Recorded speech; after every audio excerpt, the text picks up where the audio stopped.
for Hamler. He's got it. Here goes KJ. He jitterbugs free. There goes KJ for a payday.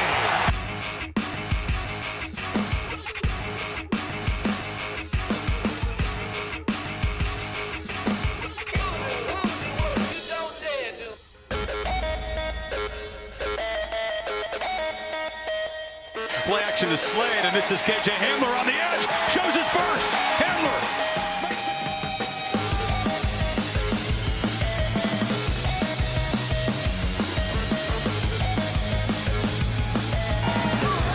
Long throw to the end zone. Hamler adjusts. Touchdown.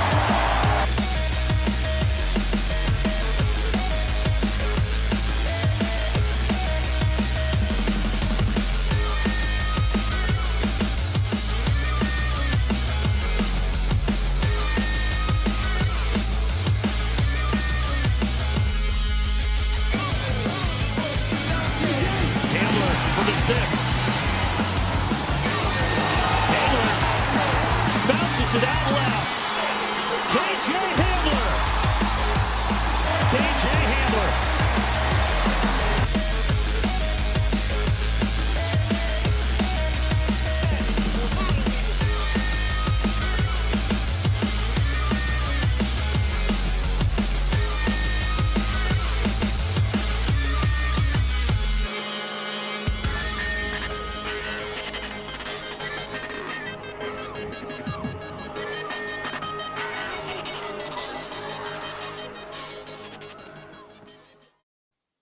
Hey, welcome. It is UK Cowboys TV. It's episode number 43, and it is the post-Combine show. Last week, we did the pre-Combine show with Dave Hellman, as some of you may remember. This week, we got the post-Combine show, kicking off with a nice little intro there of KJ Hamler, picked up because he was, in fact, one of the interviewees for the Dallas Cowboys. This week, to break everything down, we've got our Cowboys roster specialist, Mr. Paul Stewart. You right, Paul? Aye, aye. Yes. We got my brother from over in Ireland. We've got Brian Gaynor. You right, dude? There he is. All good. And coming straight across over the mountain, a very good friend of mine and of the show. Would you say work together? Operate? I don't know what you want to call it. Yeah, something like that. The Cowboys? No. College Football Collective UK, where we try and advertise and raise a profile of NCAA football in the UK. But he also has his own operation, Pro Football Ready website and a show. So go over to the show. I do recommend it. Plenty of college football prospects in this year's draft getting interviewed. Going quite strongly, that show now. Joel, I was the whole Pro Football Ready operation going for you? Yes, doing good. We're still less than a year old, so we've grown quite a bit. We've had some nice prospect interviews this year, so we've managed to get Kyle Duggar on for an interview. We've had Troy Pride Jr., we've had Netani Muti.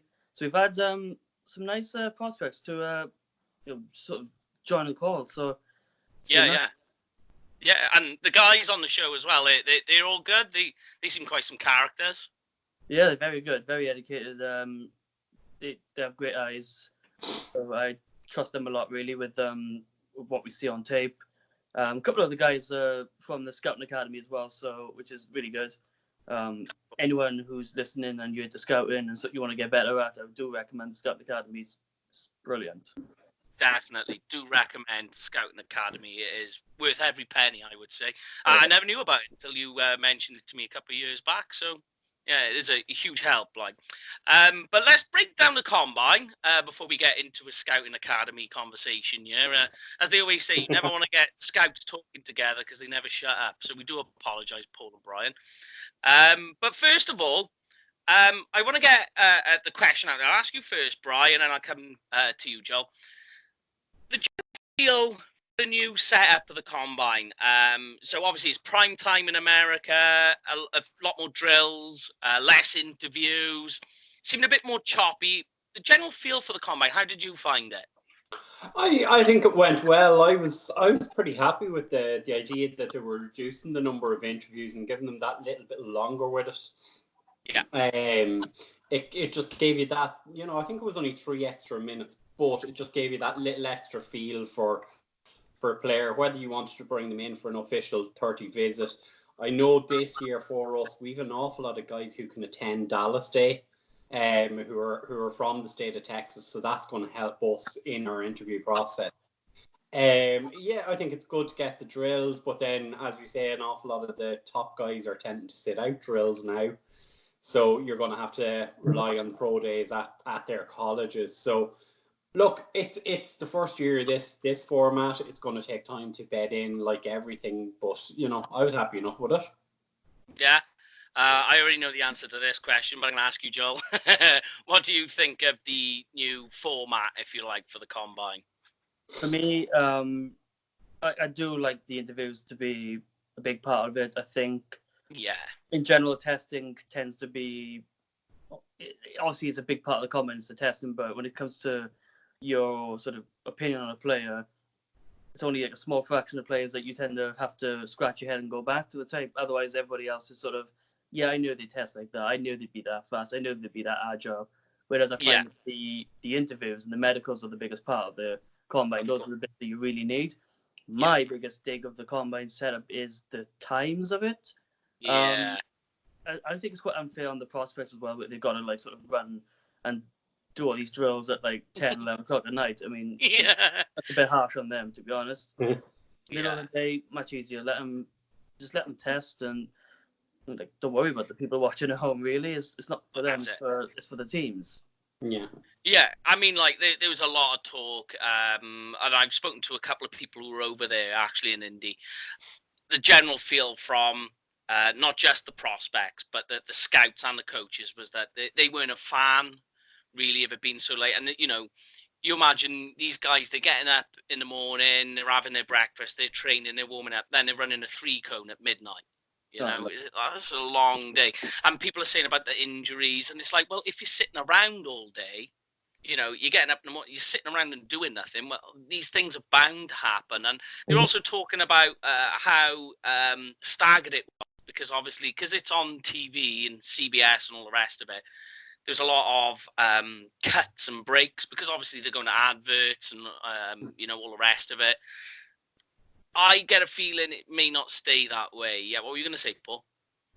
I was just wanting to add on it. If it's, I don't know if it's just me, but I seem to see this every year now. More and more people, especially after the 40-yard, are pulling the hamstrings, and I don't know if that's something to do with time in between of different drills. That's, it's starting to kind of become a bit more noticeable, because I've noticed, especially during the DBs 40-yard, there was quite a few of them that pulled up, I think. And some of the running backs. So it's definitely something that needs to kind of be reevaluated as well, I think. Yeah, it's a lot of cool down time for these guys.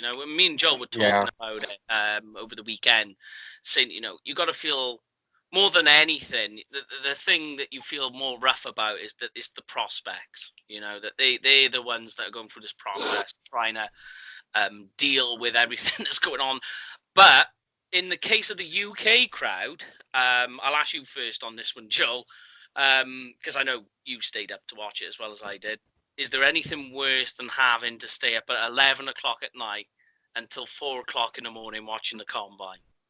No, it's not great. It's previous times you're sitting there watching wide awake, you can take note of things and even jot notes down, and then all of a sudden it's just at that time of night, you just get tired. It's like staying up for the NFL draft. It's like staying up for the Super Bowl. It's a pain for audiences in the UK, but I don't think it's great for us either. And another thing, going back to the combine, it is a giant job fair for these prospects. Yeah, that's what it is. It's a job interview. But having it at that, they shouldn't really push the combine for the audience.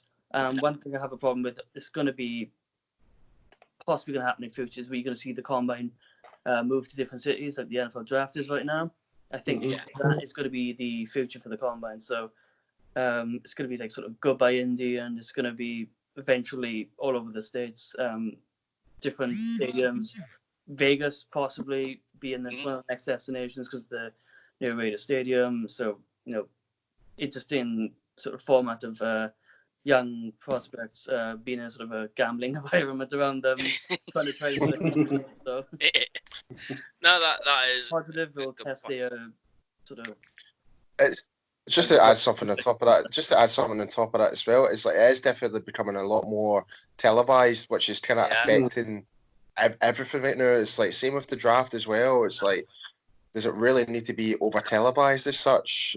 Like, I know we're getting the benefit of seeing it and that, but it's, I don't know, but for the combine, man, you're right. It's just if you're an athlete, you want to just kind of get in there, get out type of scenario. Like, get all done your drills, try and press this like as quickly as possible, do what you need to do, and that's it. And hear back from the other teams and go to your open day for your respective college team to improve from that combine. That's ideally what you want to do. But yeah, it just seems to be that the TV's kind of controlling the NFL rather than the other way about. Yeah, well, it is the way that it's going, and that's a testament as well to Romo's big payout that he had as well. Jesus, yeah. Is that not was that not actually more than his last year of his contract? Yeah, I think he was earning like $9 million a year or something like that. Good on him. Crazy stuff. But like you say, TV controls it all, and they are the biggest. Yeah. The biggest part of it all, really. But let's move then and break it down by positions. So what we'll do is we'll start from the top of quarterback. We're all our way down to DB. We'll ask you guys who was good, who was bad.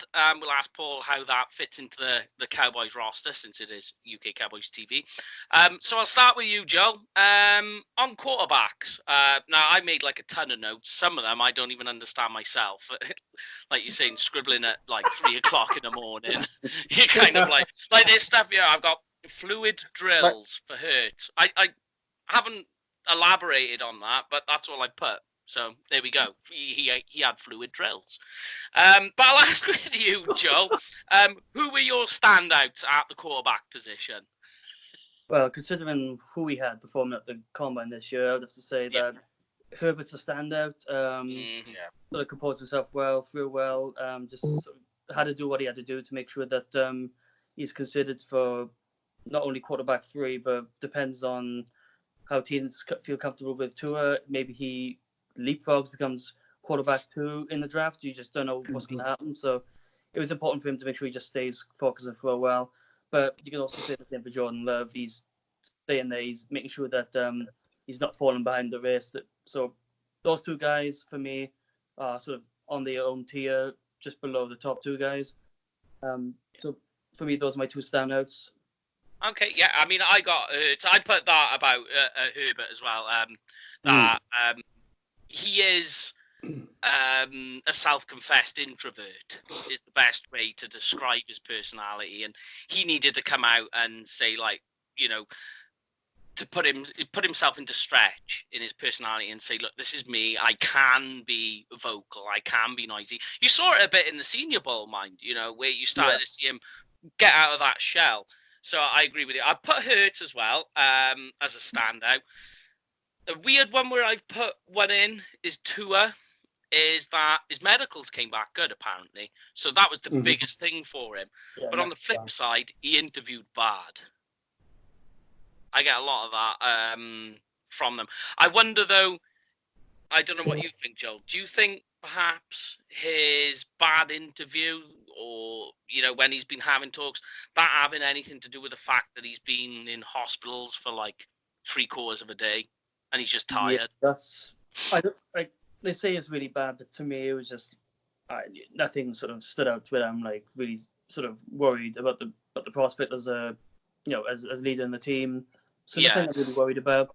When you're sort of cooped up for hours with every team testing, every team asking you the same questions about your medical history, and then the doctors individually checking you. It's a long process. So take that with a pinch of salt. I think he has another chance as well at his pro day to speak to teams. Yeah. He'd be a lot more relaxed now, as that sort of he's got sort of different medical comebacks to teams. But every team is different. People are going to view the medicals very differently. Some people are going to say that all clear, all good to go, top 5, somewhere they'll take him. a team may be like, okay, he's good, but we still have a little bit of issues with his hips. But again, the pro days could be huge. If he can go comfortably, then that should give the sort of teams an idea of what they're getting. Yeah. Okay. Let's go for two bad ones with you, Bri. Right? Brom's arm talent. That a concern? Because that was obviously visible at the combine.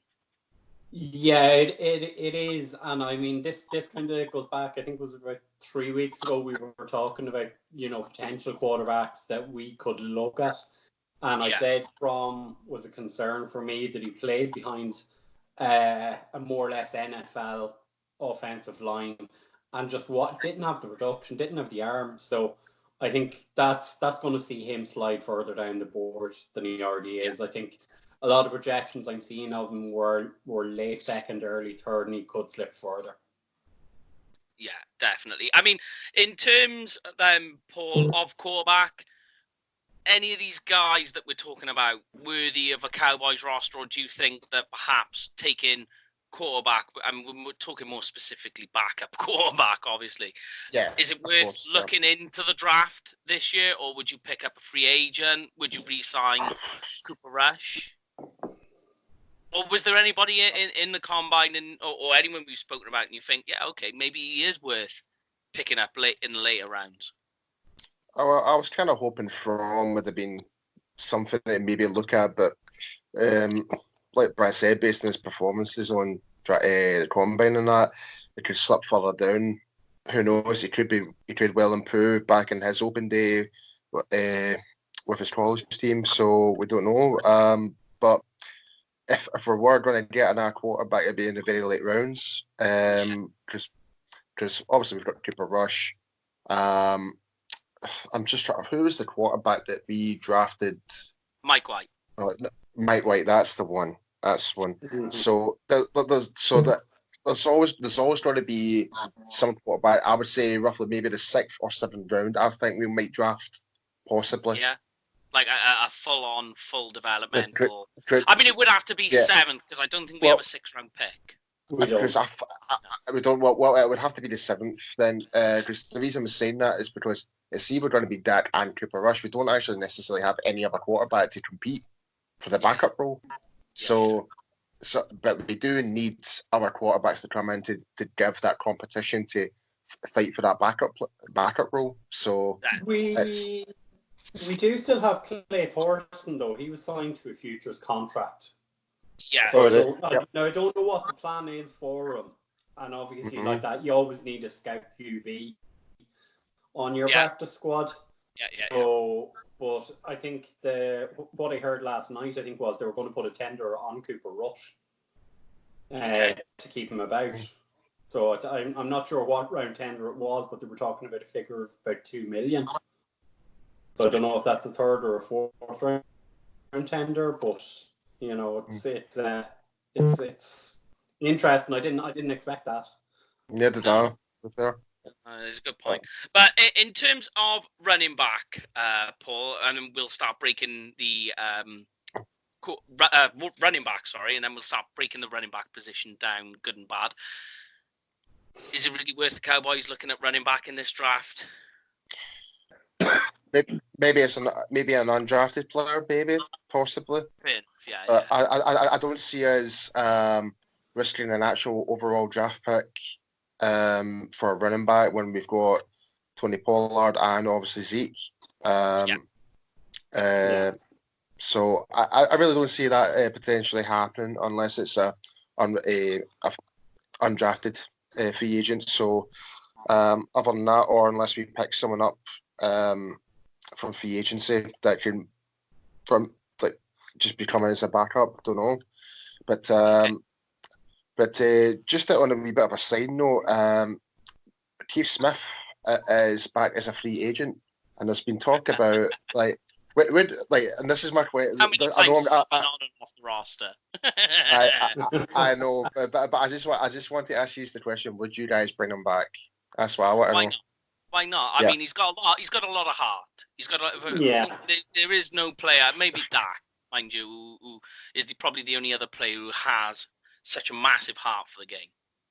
Yeah. It's just because you saw what he did as a fullback position, how he actually executed the blocks and held the O-line especially, and gave Zeke in his rookie year all those yards and even the second year. So and he helped what's the running back for the Raiders before he went to Oakland. Atlanta. Oh God, I'm getting confused. Anyway, move on. Sorry. Are you on about Marshawn Lynch? No. It's the one they just drafted. Then they let him go. Josh Jones.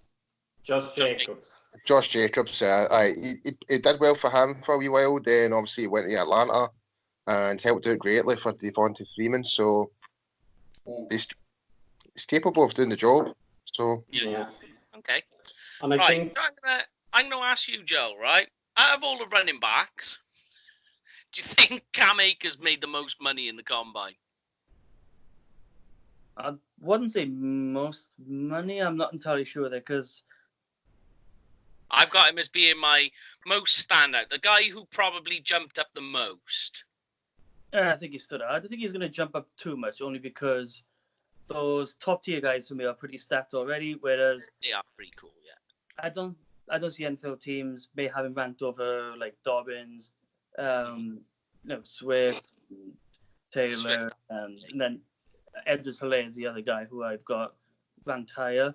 So I think after those four guys, then it starts getting a bit jumbled. You like Zach Moss being another good guy. I mean, for me, 40 times don't mean too much for running backs. It's all about their burst and their acceleration through the hole and their vision and patience.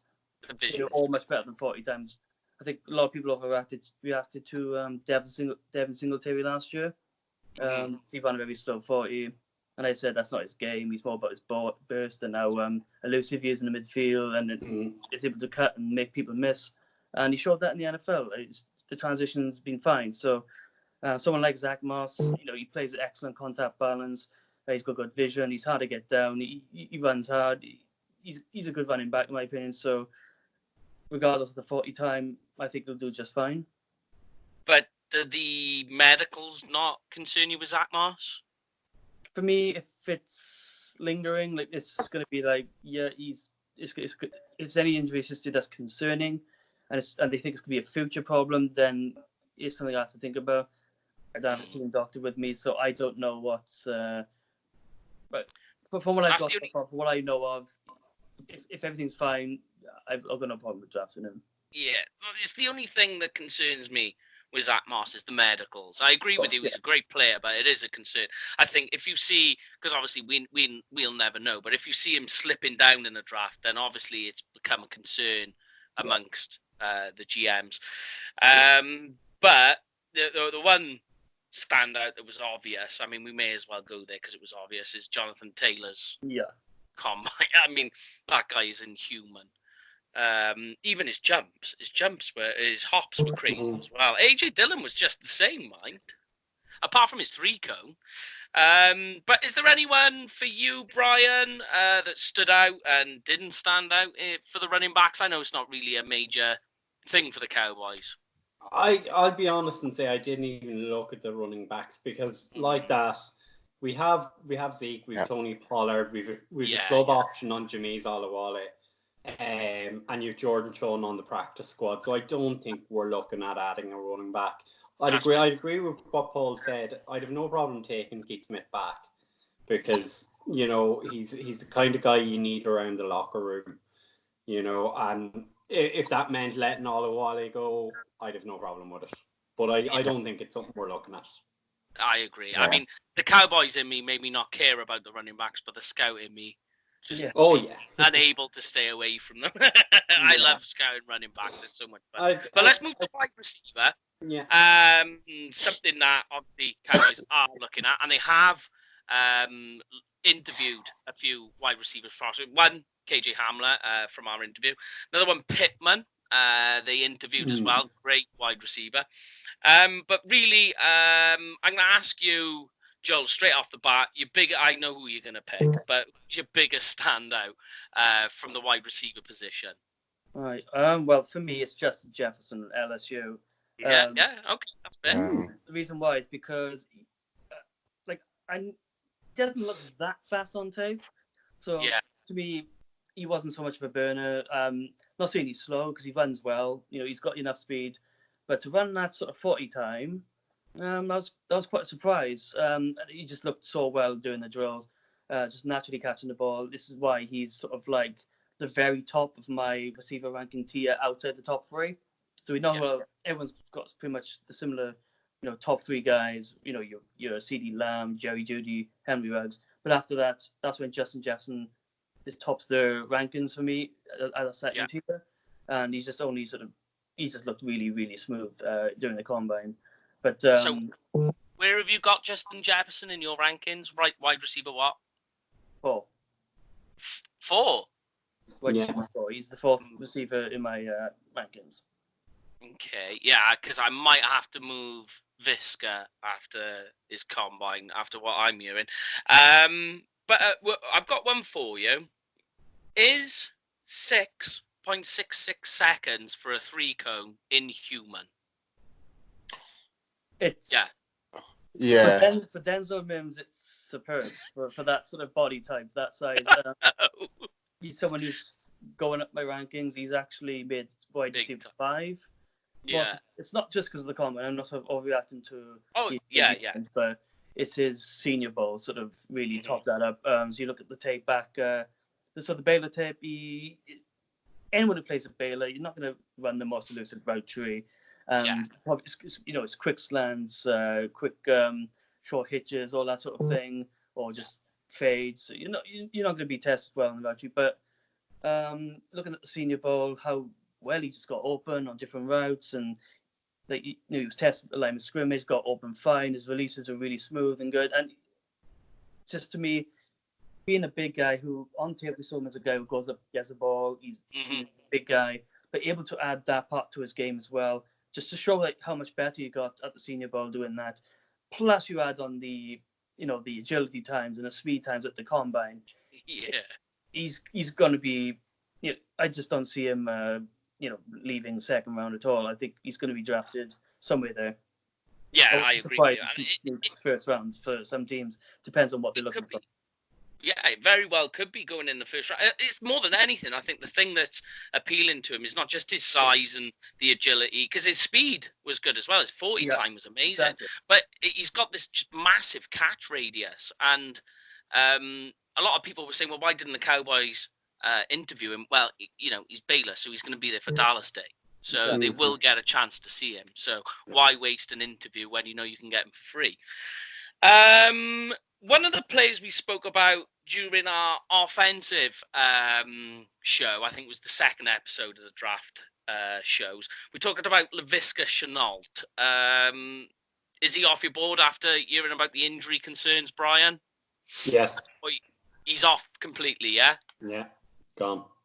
Yeah, the list seems to be quite big, and they're saying about his core being an issue. And when he's such a physical player, you wonder what that's done to him.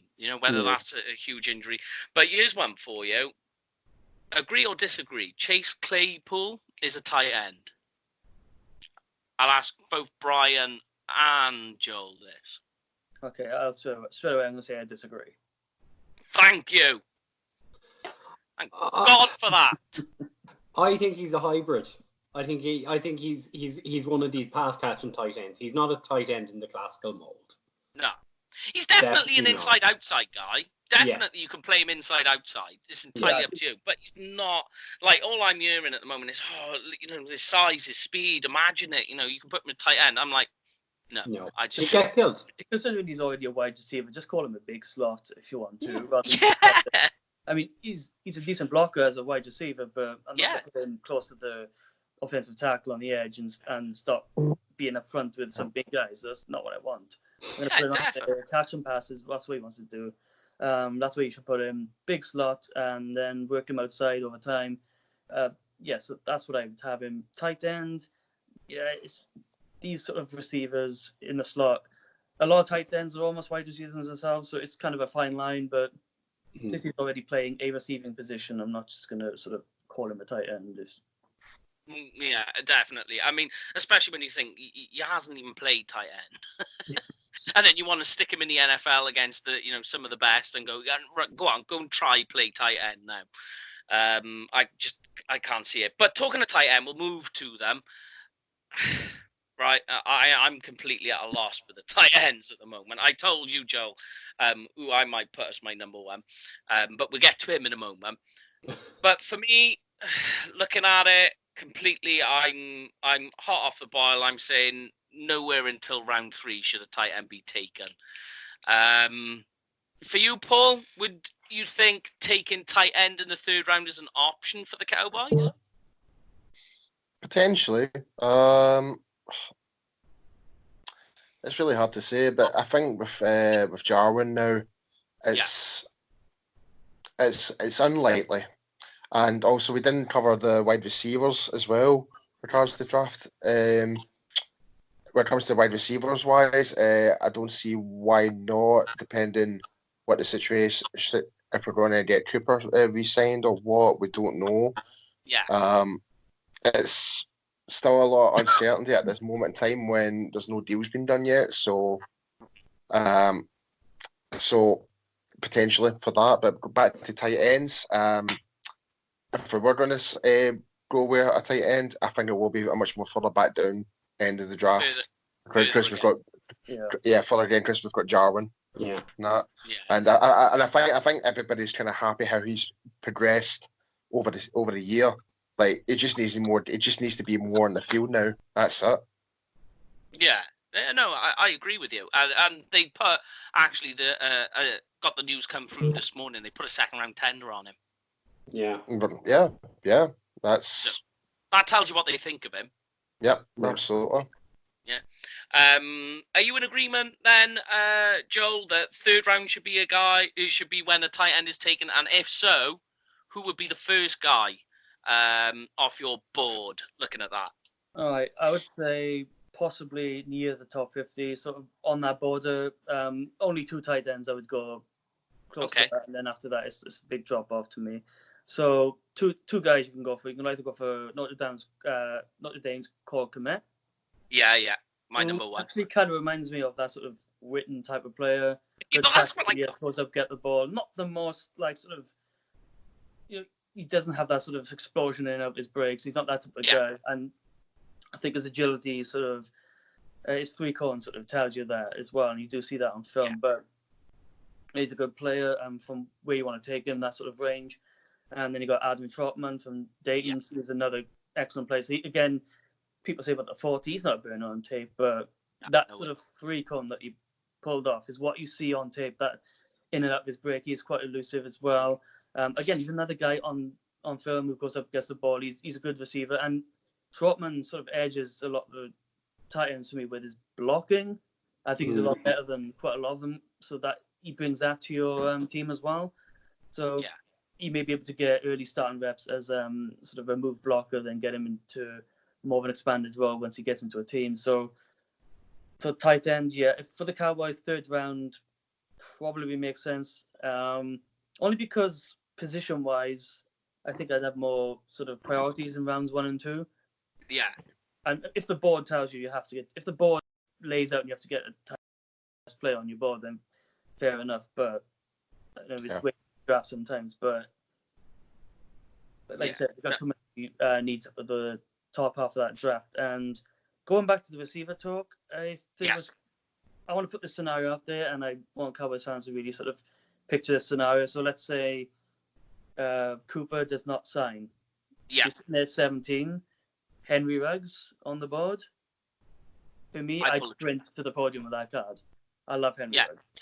Yeah, I pull the trigger on that. But you never know. How would you rate him? First, would he be like 1st round, 2nd round? 1st round. Yeah. 1st round? Yeah. Talking about Ruggs, Lamb, Judy, all guys going to be taken possibly in the top 15. So there's a good chance that we don't have any of them on board at 17. But if one of them's there, go consider it. I definitely would. If you're putting to me that Cooper doesn't get re-signed, he's gone, at this point when the draft happens. He's gone into free agency. He's dipped his feet in the pool. He's found a guy. He's found a team. And then you've got Ruggs there in the teens. I'm pulling the trigger. I'm going up there and taking him without a doubt. People got to sort of get out their heads. He's not just a speed guy. You know, he's more than that. He's probably got, he's got better hands than his teammate Jeudy, in my opinion. Mm-hmm. Does a much better job going up and getting the ball. He's a hell of an athlete. I mean, his basketball background shows up on tape. So you do see that, and he's quite nuanced as a player as well. He's shown that he's improved as a route runner, and he's able to do that. If you watch a couple of plays of Alabama, and you are able to watch Jeudy and Ruggs run this similar routes, watch how both almost just snap out the breaks. They're still on that level where he's a better route runner, and he's just that little bit more agile. But people forget that Ruggs, he's got that sort of ceiling as a route runner as well. Probably won't get to Jody's level, but his ceiling is really high as a player, in my opinion. Definitely, I agree with you. That in his case, he doesn't round off his routes at all. There's no rounding off. He's very snappy. I agree with that. So, and he's adding a bit more into his game. You do see those little fakes, little nuances in his routes, and he's getting there. So that's why some teams may have him as the top receiver on the board. Those top three guys, every team probably is going to rank them very different. Some people are going to have Lamb as the top guy. Some Jeudy. I wouldn't be surprised when someone have Ruggs as well. So you never know how it's going to play out. If Ruggs goes first, then what if CeeDee Lamb's in touching distance? Do you want to make that jump? Are you willing to trade up for him? I just wonder if CeeDee Lamb is a good fit for the Cowboys. He's a good wide receiver. I just wonder about the fit because he doesn't separate very well. He doesn't separate from the defender, and I wonder how that would affect Dak because Dak likes to see his receivers getting open. Hence why he's so effective with Cooper because Cooper can separate. I think Lamb does a better job than people think as a route runner. I know that there's not much on the Oklahoma tape that suggests that he can do all the routes, which is fair enough. But you have to look at how elusive and how sharp he cuts in midfield when he's got the ball in his hands as a runner. You see that ability just to cut quickly, and if you can coach that into route running, he's going to become a really good player. But one way he does separate, and which could help Dak, is in the air. Just like Dez with Romo, and just like Dez used to, we throw that ball up in the air. Lamb's one of the best to go up and get it. He's got outstanding body control. It's I would say elite body control. He's probably one of the best in the draft to go up and get that ball. No, I agree with you that's his game is the jump ball. He's a jump ball specialist. I totally agree. But the reason I'm saying why I worry about it with Dak is because it's like you just mentioned. It's a very effective game, but very comparable with Dez. And when you look at Dak and Dez, they didn't work together very well at all. I think towards the end of Dez's career, you sort of like he was struggling to separate. That I think Lamb's a bit more like explosive in that way, and Lamb with the ball in his hands, you can just throw slants as well. You can throw screens, give him the ball as a runner, as a sort of a jet guy. Lamb's just ridiculous with the ball in his hands, so you can use him in many ways, and I think that he's going to get better as a guy who separates, and he'll be more than just sort of someone who goes up and gets the ball. I think you can use him a lot of ways. That's why he's my wide receiver one. I think that he's going to be that type of player. I know a lot of people are comparing him to DeAndre Hopkins, and I do see that sort of comparison. He is turning into that sort of style of player, and he could be that level one day. Mm-hmm. Yeah, I agree. What about you, Brian? Do you agree? I am in total disagreement with you. Yeah, go for it. I'm going to channel my inner Graham Wilson in here. No chance.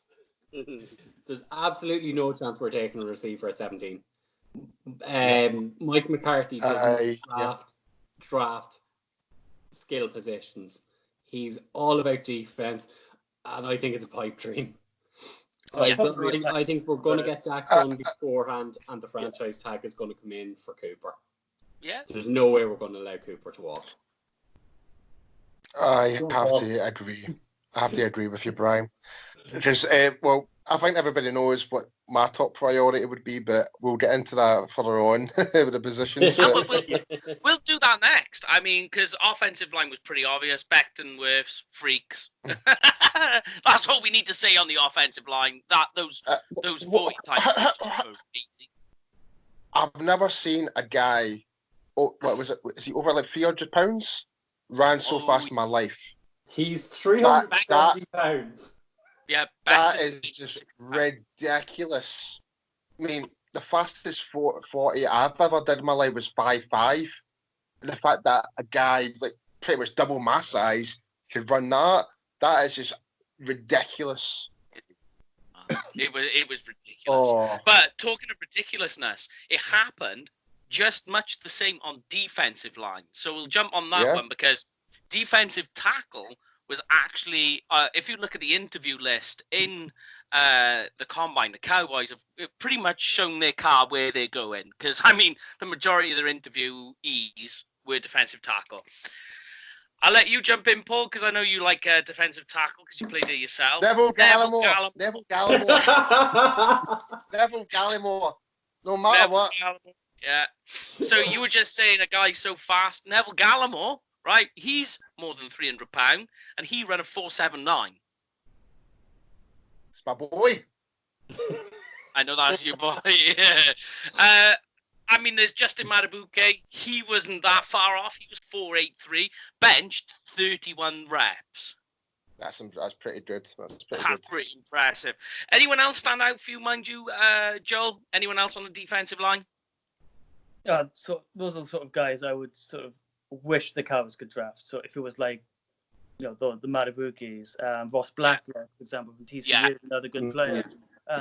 So these are the quick three techs. Gallimore is really I was quite high on before Senior Bowl, where I started to go, oh no, he didn't really show up, struggled to defeat competition there. So that sort of helped me sort of break up that jumble of defensive tackles. I find that they're sort of closely rated right now. So for me, that sort of three guys that are closely ranked outside the top two, because the top two is going to be Brown and Kinlaw. But then for me, then it's Black, it's Matabuke, and I also have Jordan Elliott up there, because Elliott's the sort of guy playing anywhere that line, 0 to 5 technique. I mean, he's a great player as well. So there's a lot towards the top. I don't think the Cowboys are probably going to get a chance to draft one of them, except for Gallimore might be there for them at the second round. But it depends. I'm hearing the Cowboys looking for bigger, stronger defensive tackles. Whether they want the Lecky Fotus or Davon Hamiltons from Ohio State. So these are sort of players that they may look for later in the draft. But we'll see what direction they go. Yeah, I've got the impression from when I've been speaking to people, they want defensive tackles with sand in their pants, basically. Is what they're after. Brian, Derek Brown's combine. We know how good he is. You see it on the tape. But with the athletic testing, a bit of a concern, especially when you look like you run a 5.16 40. Yeah. Okay. But his 3-cone 8 1/4 seconds. Do you know what's up? That's slow, and his jumps weren't very good either. I'm going to say one thing. I don't care if he slides to 17. I take him every day of the week. I hope this has been a deliberate ploy from Derek Brown to get himself dropped down into 17's range, because I'm going to trust the tape on this guy. He's a fucking game wrecker. So he is. And that is what I want. I don't give a fiddlers. I just give me a game wrecker up the middle that is going to swallow up running backs and swallow up the inside lines. That's what I want. And you know that things are pretty heating up when Brian lets out a swear. So yeah, on that one. Give me a situation, Paul, where the Cowboys take linebacker. Oh. Potentially even second round, depending who's available. If there's like a linebacker that and maybe falling down and maybe be like 3 or 4 places away from picking, we could potentially trade up, maybe, because obviously we still don't know if Lee is coming back. We don't know for certain. That's why I asked the question. And obviously we don't know how 100% Van der Esch is going to be after the neck injury. And we need to kind of give some breathing space for Jalen to let breathe and actually do what he needs to do rather than try and do 2 jobs pretty much. So, I mean, it's potentially there, but I definitely think we will definitely draft a linebacker somewhere in the draft, if not pick up someone through free agency. But it just really depends on who's out there available in free agency to suggest, is there any point of us drafting someone where we can get A, B, or C for X amount not going to affect the cap so much? So we don't know. Yeah, I'm with you. So, Bri, explain, right? I mean, I've looked at this many a time. I was rewatching his combine today, actually, in work. I hope none of my bosses watch this. But Simmons, like, how crazy. I know, like, we already knew how good he was, but that combine just took it up another level, don't you think? Right? Say that again there, Mike. Saying that... You kept breaking up. Was I breaking up? I do apologise. Simmons, we knew how good he was prior to the combine. After seeing what he done in the combine, like not just his 40 time, but his hops as well. Yeah. I mean, is he just escalating himself to another level? He has. And I'm gonna say it. He might be the second best player in the draft. You could go down that road. And somebody actually asked me who the most impactful player in this draft was, and I said it's probably Simmons, based on versatility. It is, and like every mock I'm seeing now hasn't gone at 4. It's as simple as that. Like he's not going to get outside the top 5. And if I mean, as we said in the show a couple of weeks ago, the guy can play any of the back 7 positions he wants. He won the Dick Butkus Award this year after starting his college career as a safety to move to linebacker, win the Butkus Award. That's how good the guy is. I think he's made himself an awful lot of money. Oh yeah, big.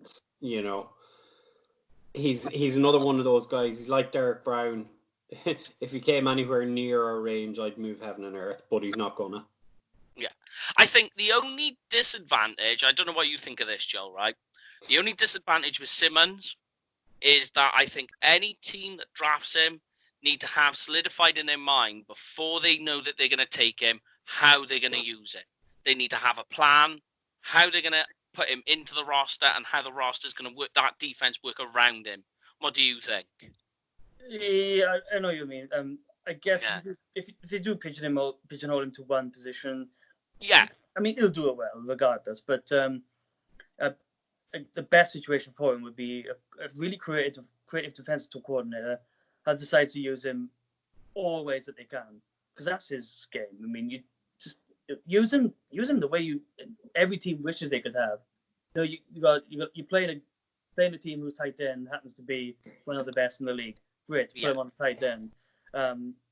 Maybe you got a slot receiver, a big slot receiver that you're struggling against. Put him on a slot receiver.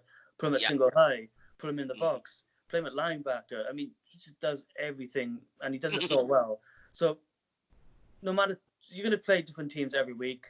They're all going to have different strengths every week, and he's going to be that sort of weapon that you got to sort of take out teams' best players every week. Every team wishes they had that sort of guy. So, just like you said, is he going to get outside the top 5? Possibly. You never know. The Giants is the pick where I think sort of gives you that answer. If the Giants really tackle, then tackle is what they go for. You may never know what the Giants are going to do. You never know. Yeah, that's the two big... The Giants are up there with the Raiders. You never know, actually. I think that a team is going to try and push in the top 10 for someone like Simmons. The Raiders would be a really interesting choice because I think that would be something that they could end up doing. They got the picks for it. They desperately need a linebacker, and it should be something that Mayock should be thinking of. Just jump up, get Simmons. You don't have to worry about linebacker then, because the rest of the draft, they could possibly get one at 19, but there's a mass difference between Simmons and Queen, for example. So play would you rather have. If he's in range, go for him, jump the Jags, or even the Panthers. We don't know what they want yet with Kuechly's situation. So Panthers could be in play if they don't go quarterback. So a lot of different options. But like I said, we don't know what the teams are going to do yet. If teams get good sort of feedback from Tua, he's going to be a big part of that. Someone wants to go and get Herbert. We don't know where Love's going to get drafted. So could be massive where we see any potential trades during the free agency period. Someone might sort of sell the farm to go get one of these guys.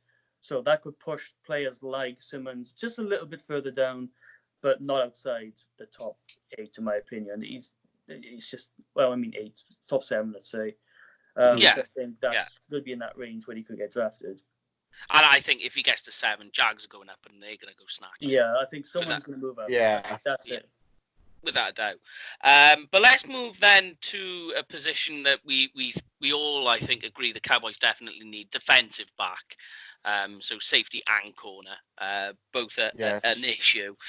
Now, I've heard on the word that they might not even go for safety in the first round now, that it's coming off the board as an option. Yeah. Now, I always say, never say never. Right, because you don't know how these things are going to go. As you say, it's the lying season. Yeah, it is the lying season. It is the lying season, definitely. So we could be getting lied to. Now, one of the guys, actually, we spoke about earlier, Joe, Kyle Duggar, amazing on the jumps. Like a 42 vert. Yeah. I mean, that is massive. That's huge. You tie that with, say, like Byron Jones, who also had massive jumps. That would just be pretty crazy. The only issue I have with Duggar is his drills. They weren't as electric as I was hoping they were going to be. I don't know if maybe that was a bit of fatigue setting in because they were on quite later on in the day. I'm not sure, to be honest with you. For a guy his size to move as well and run as fast as he does, I've got no problem at all.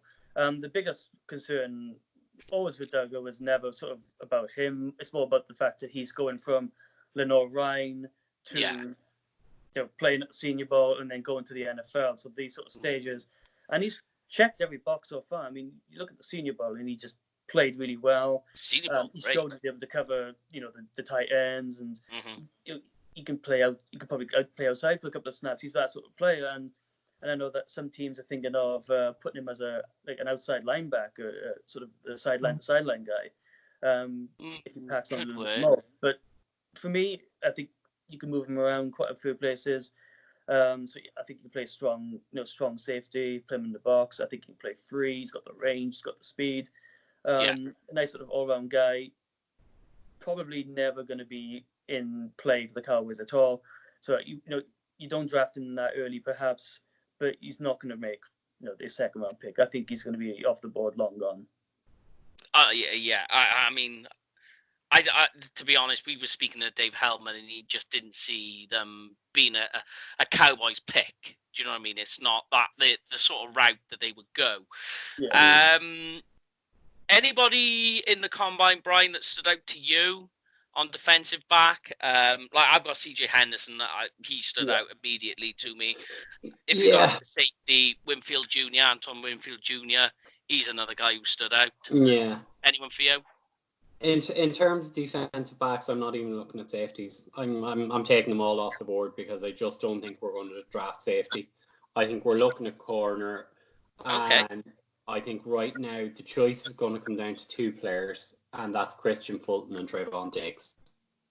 I think one of those is going to be the pick. I think they both had. They didn't really have to do much other than turn up last week, and that's pretty much what they did. I I think after speaking with Dave last week on the show, it confirmed to me that corner is what they're looking at, and the news that Byron has been allowed go at the end of this, into free agency. It's breaking my heart to see him go, but other needs on the teams, and we go into the season with Jordan Lewis and Chidobe Awuzie as our two corners. I heard a rumor last night about Chris Harris Jr. potentially coming in free agency. I heard that too, yeah. Which would make sense, but you also still need, for me, I would say you still need a starting cornerback. In terms of safeties, as I say, we only have Donovan Wilson and Xavier Woods for next season. I'm resigned to the fact now Jeff Heath is going to walk away, and I think, knowing Mike McCarthy, he's going to go after Clinton Dix, who'll be available in free agency. So that's where I'm seeing as the makeup of our secondary for next year. And cornerback will be the pick at 17. Agree, Paul? Yeah, I think I agree. Just from a general perspective, regardless if it's the draft or free agency, Mike McCarthy is going to get someone in for cornerback at a high grade or at safety at a high grade. Someone who's either experienced or someone in the draft, either it's in the first or second, maybe not first round if we jump back in, maybe, unlikely, but I would definitely say it's more of a second round. But I can see McCarthy, Chris, he knows, he's had time to evaluate the team, and now that Byron Jones is now likely to move away going into free agency, it's a little bit exposed at the position now. So it's now kind of left a big question mark. So I'm unsure what we'll do. That's the only one I'm not really particularly sure what we'll do. If it's going to be through free agency, we're going to do something, or it's going to be through the draft. That's the only one I'm not sure what we're going to do. Well, I think the corner, we're probably going to be having to go. We have to go both directions, I think. Free agency and draft. I mean, you talk about guys on the end of their contracts as well. So after next year, you're going to be sort of depleted that position. So not only do you need a couple of free agency guys, perhaps just to fill the holes, of the roster, but you're going to need to draft someone high end to just fill in that role as well. So I think that pick at 17 is right now. If I had to put the odds down, I think corner is going to be the most likely pick there. But again, it's one of those seasons where you wish the Cowboys had lost one more game. You know, right in the middle, you just seem like it's not the greatest spot in the draft, only because just looking at the board and how it's playing out, the needs that the Cowboys need right now is just, it's not the best spot at 17. If they were picking in the 20s, and great, there's a few names you could pull out. If they pick it slightly higher, there'll be some good players there, and you can also be in trade distance of 1 or 2. By the way, I'm not suggesting that we will trade for Okudah, because it will never happen. He was too high. He will not leave the Lions pick, in my opinion. Yeah, I've said that. If the most obvious pick for Okudah is the Lions, if there's any team in this draft that need cornerback, it's the Lions. And people are going, they're going to take quarterback. You know that's just a ruse to get Miami to come up. That is literally all it's for. But apart from that, because they've lost Fitzpatrick. No, he's still there. He's there for another year. I'll throw one in there, Mike. Right? I saw this on a Sports Illustrated mock draft today. Yeah, they actually had the Chargers jumping into number 3 with the Lions, taking Tua, and they still managed to pick up Okudah at 6. It could work. That actually, I think that's very likely to happen if they dance to somebody in trades. Yeah. The Lions definitely want to trade down. Everything that they're doing suggests to me that they're trying their best to make somebody take the bait, so that they can trade down, and then they get more value for their pick. If they don't, they're taking Okudah. Either way, it's going down. The thing is, if they trade down, and even if they lose Okudah, they've still got the sort of the holes in their roster where they can still grab a guy there that they desperately, especially like offensive tackle. And nothing's stopping them from going, maybe we want Isaiah Simmons as well. So, plenty of options there for them. So trading down would be probably one of the best options for the Lions if it's possible. Yeah, because they've got so many needs. Like you said, it's like offensive tackle and cornerback. There's a lot of things they could really improve on. They really do need. Unlike some other teams, it's just a certain position. You know. Yeah, definitely. But there we go. I think that's it, guys. Breaking everything post Combine down. Thank you, Joel, for joining us this week. Thank you as well to the ever faithful Scottish and Irish contingent of UK Cowboys TV. Next week we will look further on into the draft. We'll look at trade down and trade up options for every round. So that's going to get your thinking caps going. But thank you very much again, Joel. Cheers for joining us, mate. I'll speak to you again. Cheers, Joel. And no we'll speak to you all again, guys. Stay phenomenal.